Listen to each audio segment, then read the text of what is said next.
Have you ever thought about how you'll spend your final years when your body starts to give out and you can no longer take care of yourself? When we're younger, we believe it's only natural that our children will care for us in old age. We pour everything into raising them, our time, energy, savings, believing that one day they'll return the favor. But reality has a cruel way of showing us otherwise. I raised both my son and daughter with love and sacrifice. I helped my son buy his first house and gave my daughter the money she needed for a car. When my grandson was born, I gave a gold necklace. When my granddaughter arrived, I bought her a silver bracelet. I spared no expense, held back nothing. But when my husband passed and I found myself alone, struggling and in need of a place to stay, I was met not with open arms, but with cold rejection and a bitter battle over money. What I decided to do next shocked everyone. My children cried and begged, but there was no turning back. My name is Grace Thompson. I'm 73 years old and a widow. 3 winters ago, I lost my husband to lung cancer. That day is etched in my memory. The smell of disinfectant in the hospital hallway, the doctor removing his mask and shaking his head. My knees buckled. I couldn't stand. When my husband was alive, our life was something others envied. He retired from a state agency and drew a monthly pension of over $6,000. I had my own $1,500 from my years as a teacher. We never lacked a thing. Every Wednesday and Saturday, we'd go for hot pot, thin slices of lamb swirling in broth, dipped in sesame paste and chives. I can still taste it. And we loved our kids fiercely. When my son got married, we gave him $100,000 for the down payment. When my daughter needed a car after her wedding, we gave her another $100,000. When my grandson was born, I trembled as I withdrew $20,000 in cash and delivered it in red envelopes to my daughter-in-law. When my granddaughter arrived, I had a jeweler craft a heavy silver bracelet just for her. During past Thanksgivings, my home was the loudest, warmest place on the block. My children would kneel to thank me, say, "Mom, you've done so much for us." After dinner, they'd fight over who would do the dishes or massage my back. Back then, I often said, raising children was worth it. But then everything changed. After my husband passed, I cried for days.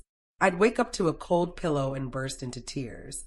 I'd open the closet and see his clothes and cry, even catching the faint scent of cigarette smoke in the hallway. He used to smoke Marlboros. It broke me. My eyesight began to fail, probably from all the crying. Now I see the world through a haze, like there's a layer of frosted glass between me and everything else. I have to use a magnifying glass just to read the fine print on medicine bottles. Where still are my legs? I don't know if it's grief or age, but they're weak and unreliable.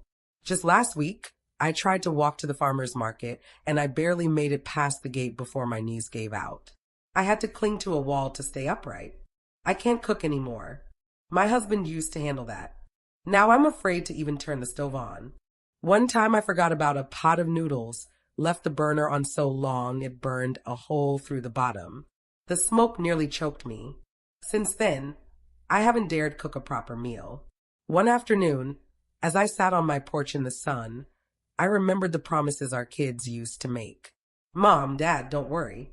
When you're old, we'll take good care of you." Both my son and daughter had said it, sincerely, so I picked up the phone. First, I called my son, David. "Hey, Mom," he answered, his voice distracted, noise in the background. "David," I said gently, "I need to talk to you. I can't live alone anymore. I was wondering, maybe I could stay at your place for a while." Silence. Then, softly, "Mom, let's talk about this when I get off work, okay?" He hung up. Next, I called my daughter, Amy. Her response was even stranger. She stammered for a bit and finally said, "Let's have David go first. I'll come later." That evening, both of them came over. I brewed some premium green tea, sliced fresh fruit, and sat down with hope. David chain-smoked on the couch. Amy stared at her phone. "Kids," I began, my voice trembling. "I can't see well anymore. My legs are weak. Cooking is hard. I was thinking maybe I could stay with each of you for 6 months at a time. I won't ask for much, just a hot meal and some company." I waited for them to respond with warmth, like they once promised. Instead, I got a slap in the face. David took a long drag, frowned, and said, "It's not that I don't want to help Mom. I just can't. I leave early and get home late. Who would look after you? And Lisa's pregnant again. She's hormonal. If I bring you home now, she'll threaten divorce." I felt like I was punched in the chest. "David," I whispered, "when your dad was alive, you used to swear you'd always take care of me." "That was back when Dad had his big pension," he snapped. "What's your $1,500 going to cover?" "Huh? How am I supposed to support you on that?" The words cut deeper than any knife. I turned to Amy. "Your brother won't take me. What about you?" She didn't even look up from her phone. "Mom, you know I need to ask Mark, her husband." I held back tears. "Fine. Ask him now." She called. "Put it on speaker."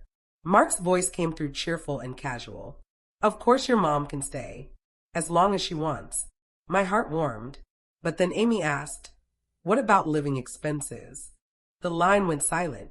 Then Mark's voice came back, colder. "That's up to her." Amy hung up and looked at me. "Mom, you heard him. You can stay, but you'll need to pay your way. Groceries, utilities, everything's expensive now." I quickly nodded. "Of course. I'll give you my bank card. You can manage my pension. I don't need a dime for myself." But what she said next shattered me.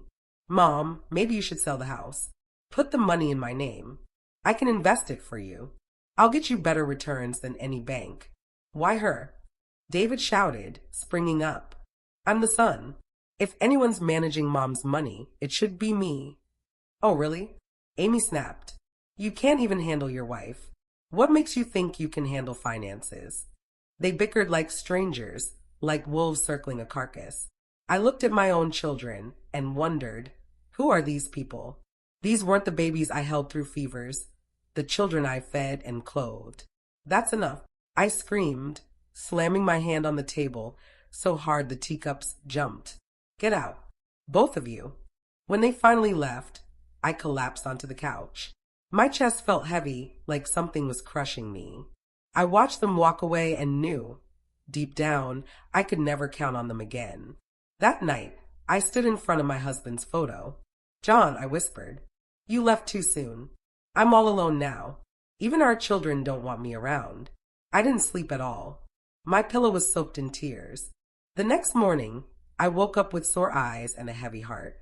I made myself a cup of warm tea, sat by the window, and stared blankly at the yard. It was quiet, too quiet.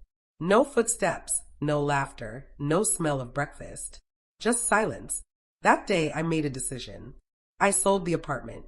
Yes, the home where I had lived for over 40 years, where every crack on the wall held a memory, gone. I took the money and moved into a well-rated senior community in a nearby town. It's not fancy, but it's clean, peaceful, and full of people like me. We play cards, grow tomatoes in the garden, even sing a little karaoke on Fridays. I don't cook much anymore.